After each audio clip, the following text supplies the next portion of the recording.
Hello everyone. नशा मुंशी प्रेमचंद जी की एक ऐसी कहानी है जो दो दोस्तों के ऊपर बेस्ड है, जिसमें से एक दोस्त बहुत अमीर होता है और दूसरा गरीब होता है। और इस कहानी में बताया गया है कि जब अमीरी का नशा चढ़ता है ना, तो लोगों का क्या हाल होता है। तो शुरू करते हैं स्टोरी। ईश्वरी एक बड़े जमींदार का लड़का था और मैं एक गरीब क्लर्क का, जिसके पास मेहनत मजदूरी के सिवा और कोई जायदाद नहीं थी। हम दोनों में परस्पर बहसें होती रहती थी। मैं जमींदार की बुराई करता था, उन्हें हिंसक पशु, खून चूसने वाली जोक और वृक्षों की चोटी पर फूलने वाला बंजा कहता। वह जमींदारों का पक्ष लेता, लेकिन स्वभावतः उसका पहलू कुछ कमजोर होता था, क्योंकि उसके पास जमींदारों के अनुकूल कोई दलील न थी। यह कहना कि सभी मनुष्य बराबर नहीं होते, छोटे बड़े हमेशा होते रहते हैं और होते रहेंगे, लचर दलील थी। किसी मनुष्य और नैतिक नियम से इस व्यवस्था का औचित्य सिद्ध करना कठिन था। मैं उस वाद विवाद की गर्मागर्मी में अक्सर तेज हो जाता और लगने वाली बातें कह जाता, लेकिन ईश्वरी हार कर भी हमेशा मुस्कुराता रहता था। मैंने उसे कभी गर्म होते नहीं देखा। शायद उसका कारण यह था कि वह अपने पक्ष की कमजोरी समझता था। नौकरों से वह सीधे मुंह बात ना करता था। अमीरों में जो एक बेदर्दी उद्दंडता होती है, उसका उसे प्रचुर भाग मिला था। नौकरों ने बिस्तर लगाने में जरा सी देर की, दूध जरूरत से ज्यादा गर्म या ठंडा हुआ, साइकिल अच्छी तरह से साफ नहीं हुई तो वह अपने आपे से बाहर हो जाता। सुस्ती या बदतमीजी उसे जरा भी बर्दाश्त न थी, लेकिन दोस्तों से, विशेषकर मुझसे, उसका व्यवहार सौहार्द और नम्रता से भरा होता था। शायद उसकी जगह मैं होता तो मुझ में भी वही कठोरता पैदा हो जाती जो उसमें थी, क्योंकि मेरा लोक प्रेम सिद्धांतों पर नहीं, निजी दशाओं पर टिका हुआ था। लेकिन वह मेरी जगह होकर भी शायद अमीर ही रहता, क्योंकि वह प्रकृति से ही विलासी और ऐश्वर्य प्रिय था। एक बार की दशहरे की छुट्टियों में मैंने निश्चय किया कि घर नहीं जाऊंगा। मेरे पास किराए के लिए रुपए नहीं थे और ना मैं घर वालों को तकलीफ देना चाहता था। मैं जानता हूँ कि वे मुझे जो कुछ देते हैं वह उसकी हैसियत से बहुत ज्यादा है। इसके साथ ही परीक्षा का ख्याल था। अभी बहुत कुछ पढ़ना बाकी था। घर जाकर कौन पढ़ता है। बोर्डिंग हाउस में भूत की तरह अकेले पड़े रहने का भी मन नहीं था। लेकिन जब ईश्वरी ने मुझे अपने घर चलने का न्योता दिया, तो मैं बिना आग्रह के राजी हो गया। ऐश्वरी के साथ परीक्षा की तैयारी खूब हो जाएगी। वह अमीर होकर भी मेहनती और ज़हीन है। उसने इसके साथ ही कहा, लेकिन भाई एक बात का ख्याल रखना, अगर जमींदारों की निंदा की तो मामला बिगड़ जाएगा और मेरे घर वालों को बुरा लगेगा। वे लोग तो असामियों पर ही इसी दावे से शासन करते हैं कि ईश्वर ने असामियों को उनकी सेवा के लिए पैदा किया है, और असामी भी यही समझता है कि अगर उसे सुझाव दिया जाए कि जमींदार और असामी में कोई मौलिक भेद नहीं है तो जमींदारों का कहीं पता न लगे। मैंने कहा, तो क्या तुम समझते हो कि मैं वहां जाकर कुछ और हो जाऊंगा। हाँ, मैं यही समझता हूँ। तो तुम गलत समझते हो। ऐश्वरी ने इसका कोई जवाब नहीं दिया। कदाचित उसने इस मामले को मेरे विवेक पर छोड़ दिया, और बहुत अच्छा किया। अगर वह अपनी बात पर अड़ता तो मैं भी जिद पकड़ लेता। सेकंड क्लास में तो क्या, मैंने कभी इंटर क्लास में भी सफ़र नहीं किया था। अब की सेकंड क्लास में सफ़र करने का सौभाग्य प्राप्त हुआ। गाड़ी तो रात को 9 बजे आती थी, लेकिन यात्रा के हर्ष में हम शाम को ही स्टेशन जा पहुंचे। कुछ देर इधर उधर सैर करने के बाद रिफ्रेशमेंट रूम में जाकर हम लोगों ने भोजन किया। मेरी वेशभूषा और रंग ढंग से पारखी खान सामों ने यह पहचानने में देर न लगी कि मालिक कौन है और पिछलग्गू कौन। लेकिन ना जाने मुझे उसकी गुस्ताखी बुरी लग रही थी। पैसे ऐश्वर की जेब से गए। शायद मेरे पिताजी को जो वेतन मिलता है उससे ज्यादा इन खानसामों को इनाम एक राम में मिल जाता हो। एक अठन्नी तो चलते समय ऐश्वरी ने ही दी थी। गाड़ी आई, हम दोनों सवार हुए। खान सामो ने ऐश्वरी को सलाम किया। मेरी ओर देखा भी नहीं। ऐश्वरी ने कहा, कितने तमीजदार हैं ये सब। एक हमारे नौकर हैं जो कोई काम करने का ढंग नहीं। मैंने खट्टे मन से कहा, इस तरह अगर तुम अपने नौकरों को भी 8 आने रोज इनाम दिया करो तो शायद इनसे ज्यादा तमीजदार हो जाएं। तो क्या तुम समझते हो कि वह सब केवल इनाम के लालच में ही इतना अदब करते हैं। जी नहीं, कदापि नहीं। तमीज और अदब तो उनके रक्त में मिल गया है। गाड़ी चली। प्रयाग से चली तो प्रतापगढ़ जाकर रुकी। एक आदमी ने हमारा कमरा खोला। मैं तुरंत चिल्लाकर उठा, और दूसरा दर्जा है, सेकंड क्लास है। उस मुसाफिर ने डब्बे के अंदर आकर मेरी और एक विचित्र उपेक्षा की दृष्टि से देखा और कहा, जी हाँ, सेवक भी इतना समझता है, और बीच वाले बर्थ पर बैठ गया। मुझे इतनी लज्जा आई कि कह नहीं सकता। भोर होते होते हम लोग मुरादाबाद पहुंचे। स्टेशन पर कई आदमी हमारा स्वागत करने के लिए खड़े थे। 2 भद्र पुरुष थे। 5 बेगारों ने हमारा लगेज उठाया। दोनों भद्र पुरुष पीछे पीछे चले। एक मुसलमान था, रियायत अली। दूसरा ब्राह्मण था, रामहरख। दोनों ने मेरी ओर अपरिचित नेत्रों से देखा, मानो कह रहे हों, तुम कौवे होकर हंस के साथ कैसे?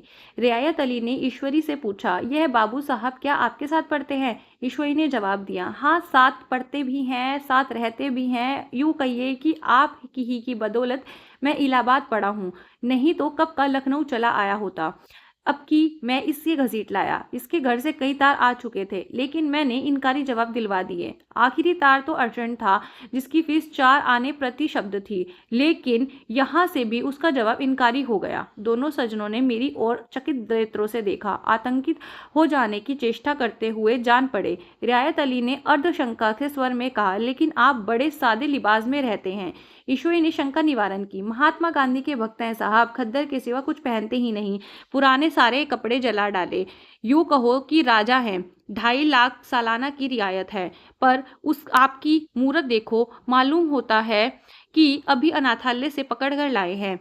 रामहरक बोले, अमीरों का ऐसा स्वभाव बहुत कम देखने में आता है, कोई भाप ही नहीं सकता। रियायत अली ने समर्थन किया, आपने महाराज चांगली को देखा होता तो दांतों तले उंगली दबाते। एक गाड़े की मजई और चमरोधे जूते पहने बाजारों में घुमा करते थे।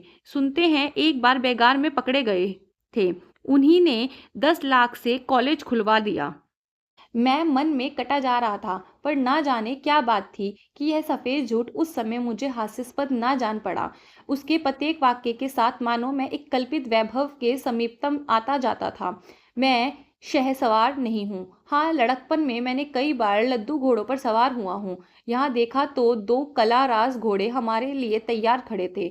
मेरी तो जान ही निकल गई। सवार हुआ तो मेरा शरीर काँप रहा था, लेकिन घोड़े को ईश्वरी के पीछे लगा दिया। खैरियत यह हुई कि ईश्वरी ने घोड़े को तेज ना किया, वरना शायद मैं हाथ पांव तुड़वा कर लौटता। संभव है कि ईश्वरी ने समझ लिया हो कि वह कितने पानी में है। ईश्वरी का घर क्या था? किला था। इमाम बाड़े का सा फाटक, द्वार पर पहरेदार, अपने पिता, चाचा, ताऊस आदि सबसे उसने मेरा परिचय कराया। उसी अतिशयोक्ति के साथ ऐसी हवा बांधी कि कुछ ना पूछिए। नौकर चाकर ही नहीं, घर के लोग भी मेरा सम्मान करने लगे।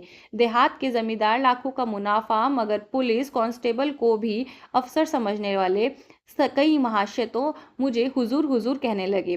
जब जरा एकांत हुआ तो मैंने ईश्वरी से कहा, तुम बड़े शैतान हो यार, मेरी मिट्टी सीधे क्यों पलीत कर रहे हो? ईश्वरी ने सुदृढ़ मुस्कान के साथ कहा, इन गधों के सामने यही चाल जरूरी थी, वरना सीधे मुंह बोलते भी नहीं।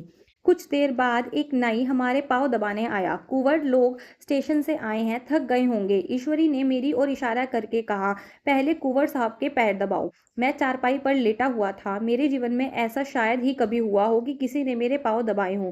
मैं इसे अमीरों के चोचले, रईसों का गधापन और बड़े आदमियों के ढकोसले और ना जाने क्या क्या कहकर ईश्वरी का परिहास किया करता था, और आज मैं पोतड़ों का रईस बनने का स्वांग भर रहा था। इतने में 10 बज गए। पुरानी सभ्यता के लोग थे। नई रोशनी अभी केवल पहाड़ की चोटी तक पहुंचने पाई थी। अंदर से भोजन का बुलावा आया। हम स्नान करने चले। मैं हमेशा अपनी धोती खुद छाट लिया करता था, लेकिन यहाँ मैंने ईश्वरी की ही भांति अपनी धोती को छेड़ा भी नहीं। अपने हाथों अपनी धोती छाटते शर्म आ रही थी। अंदर भोजन करने चले। होटल में जूते पहने मेज पर डटते थे, यहाँ पाँव धोना आवश्यक था। कहार पानी लिए खड़ा था। ईश्वरी ने पाँव बढ़ा दिए, कहार ने उसे पाँव धोए। मैंने भी पाँव बढ़ा दिए, कहार ने मेरे भी पाँव धोए। मेरा वह विचार जाने कहाँ चला गया था। सोचा था वहाँ देहात में एकाग्र होकर खूब पढ़ेंगे, पर यहाँ सारा दिन सैर सपाटे में कट जाता। कहीं नदी में बजरे पर सैर करने चले जाते, कहीं मछलियों या चिड़िया का शिकार खेल रहे हैं, पहलवानों की कुश्ती देख रहे हैं, कहीं शतरंज पर जमे हैं। ईश्वरी खूब अंडे मंगवाता और कमरे में स्टोव पर आमलेट बनते। नौकरों का एक जत्था हमेशा घेरे रहता। अपने हाथ पाँव को हिलाने की भी जरूरत नहीं, केवल एक जबान हिला देना ही काफी है। नहाने बैठे तो आदमी नहलाने को हाजिर, लेटे तो आदमी पंखा झेलने को खड़े।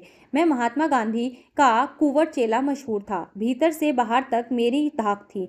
नाश्ते में जरा सी भी देर ना होने पाए, कहीं कुंवर साहब के सोने का समय आ गया।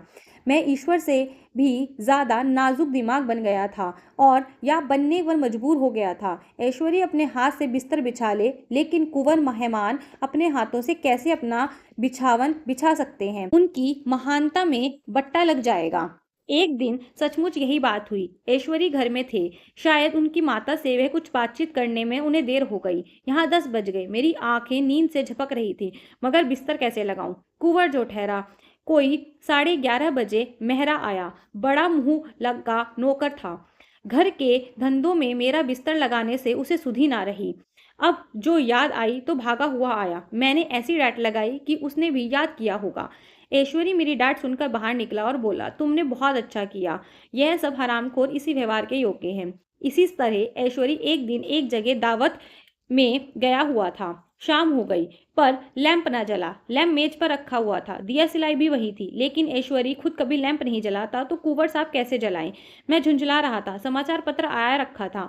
जी उधर लगा हुआ था, पर लैंप नदारद। देवयोग से उसी समय मुंशी रियायत अली आप निकले। मैं उन्हीं पर उबल पड़ा। ऐसी फटकार लगाई कि बेचारा उल्लू हो गया। तुम लोगों को जितनी फिक्र ही भी नहीं है कि लैंप जलवा दो। मालूम नहीं कि ऐसे कामचोर आदमियों का यहाँ कैसे गुजर होता है। मेरे यहाँ घंटे भर निर्वाह ना हो। रियायत अली ने कांपते हुए हाथों से लैंप जला दिया। वहां एक ठाकुर अक्सर आया करता था। कुछ मन चला आदमी था। महात्मा गांधी का परम भक्त। मुझे महात्मा गांधी जी का चेला समझकर मेरा बड़ा लिहाज करता था, लेकिन मुझसे कुछ पूछने पर संकोच करता था। एक दिन मुझे अकेला देखकर आया और हाथ बांधकर बोला, सरकार तो गांधी बाबा के चेले हैं ना। लोग कहते हैं कि यहाँ सुराज हो जाएगा तो जमींदार ना रहेंगे। मैंने शान जमाई। जमींदारों के रहने की जरूरत ही क्या है? ये लोग गरीबों का खून चूसने के सिवा और क्या करते हैं? ठाकुर ने फिर पूछा, तो क्यों सरकारें जब जमींदारों की जमीन छीन ली जाएगी? मैंने कहा, बहुत से लोग खुशी से दे देंगे। जो लोग खुशी से ना देंगे उनकी जमीन छीननी ही पड़ेगी। हम लोग तो तैयार बैठे हुए हैं। जो ही स्वराज हुआ अपने सारे इलाके आसमियों के नाम हिब्बा कर देंगे। मैं कुर्सी पर पाँव पटकाए बैठा था। ठाकुर मेरे पाँव दबाने लगा। फिर बोला, आजकल जमींदार लोग बड़ा जुल्म करते हैं सरकार। हमें भी हुजूर आपके इलाके में थोड़ी सी जमीन दे दे तो चलकर वहीं आपकी सेवा में रहें। मैंने कहा, अभी तो मेरा अख्तियार नहीं है भाई, लेकिन जो ही अख्तियार मिला मैं सबसे पहले तुम्हें बुलवाऊंगा। तुम्हें मोटर ड्राइवरी सिखाकर अपना ड्राइवर बना लूंगा। सुना? उस दिन ठाकुर ने खूब भांग पी, अपनी पत्नी को पीटा और गांव के महाजन से लड़ने पर तैयार हो गया। छुट्टी इस दिन तमाम हुई। हम लोग फिर प्रयाग चले। गांव के बहुत से लोग हम लोगों को पहुंचाने आए। ठाकुर भी हमारे साथ स्टेशन तक आया। मैंने भी अपना पार्ट खूब सफाई से खेला और अपनी कुबोरियत, विनय और देवत्व के मोहर हर एक हृदय पर लगा दी। जी तो चाहता था कि हर एक को अच्छा ही नाम दूं, लेकिन यह सामर्थ्य कहीं कहाँ थी। वापसी टिकट था ही, केवल गाड़ी में बैठना था। पर गाड़ी आई तो ठसाठस भरी हुई। दुर्गा पूजा की छुट्टियां भोगकर सभी लोग लौट रहे थे। सेकंड क्लास में तिल रखने की जगह नहीं। इंटर क्लास की हालत तो उससे भी बदतर। यह आखिरी गाड़ी थी। किसी तरह रुक नहीं सकते थे। बड़ी मुश्किल से तीसरे दर्जे में जगह मिली। हमारे ऐश्वर्य ने तो वहां अपना रंग जमा लिया, मगर मुझे उसमें बैठना बुरा लग रहा था। आए थे आराम से लेटे लेटे, जा रहे हैं सिकड़े हुए। पहलू बदलने की जगह भी नहीं थी। कई आदमी पढ़े लिखे भी थे। आपस में अंग्रेजी राज्य की तारीफ करते जा रहे थे। एक महाशय बोले, ऐसा न्याय तो किसी राज्य में नहीं देखा। छोटे बड़े सब बराबर। राजा भी किसी पर अन्याय करे तो अदालत उसकी भी गर्दन दबा देती है। दूसरे सज्जन ने समर्थन किया, अरे साहब, आप खुद बादशाह पर दावा कर सकते हैं। अदालत में बादशाह पर डिग्री हो जाती है। एक आदमी जिसकी पीठ पर एक बड़ा सा गट्ठर बंधा था, कलकत्ते जा रहा था। कहीं गठरी रखने की जगह ना मिलती थी। पीठ पर बांधे हुए था। उसने बेचैन होकर बार बार द्वार पर खड़ा हो जाता। मैं द्वार पर ही बैठा हुआ था। उसका बार बार आकर अब मेरे मुंह को अपनी गठरी से रगड़ना मुझे बहुत बुरा लग रहा था। एक तो हवा यूं ही कम थी, दूसरा उस गवार का आकर मेरे मुंह पर खड़ा हो जाना मानो मेरा गला दबाना था। मैं कुछ देर तक तो जब्त किए बैठा रहा। एकाएक मुझे क्रोध आ गया। मैंने उसे पकड़कर धकेल दिया और 2 तमाचे जोर जोर से लगाए। उसने आंखें निकालकर कहा, क्यों मारते हो बाबूजी? हमने भी किराया दिया है। मैंने उठकर 2-3 तमाचे और जड़ दिए। गाड़ी में तूफान आ गया। चारों ओर से मुझ पर बौछार पड़ने लगी। अगर इतने नाजुक मिजाज के हो तो अव्वल दर्जे में क्यों नहीं बैठे? कोई बड़ा आदमी होगा तो अपने घर का होगा। मुझे इस तरह मारते तो दिखा देता। क्या कसूर किया था बेचारे ने? गाड़ी में सांस लेने की जगह नहीं, खिड़की पर जरा सांस लेने खड़ा हो गया तो उस पर इतना क्रोध। अमीर होकर क्या आदमी अपनी इंसानियत बिल्कुल खो देता है? यह भी अंग्रेजी राज है जिसका आप बखान कर रहे थे। एक ग्रामीण बोला, दफ्तरन माँ घुसन तो पावत नहीं, इस पर इतना मिजाज। ईश्वरी ने अंग्रेजी में कहा कि what an idiot you are Bir. Veer तुम कितने मूर्ख हो। और मेरा नशा कुछ उतरता हुआ मालूम होता था। आई होप ये स्टोरी आपको समझ में आ गई होगी कि जो बंदा खुद बुराई करता था कि जमींदार ऐसे करते हैं वैसे करते हैं, और जब खुद उनके साथ रहा तो वो उनके जैसा बन गया। तो इससे समझ में आता है कि हम जैसे माहौल में रहते हैं ना, हमारे पर उस माहौल का असर होने लगता है, चाहे हम इस बात को माने या ना माने। आई होप ये स्टोरी आपको अच्छी लगी हो। अगर अच्छी लगी हो तो इसे लाइक कर देना, शेयर कर देना, चैनल पर पहली बार आए हो तो इसे सब्सक्राइब कर देना। मिलते हैं नेक्स्ट वीडियो में, तब तक के लिए बाय बाय।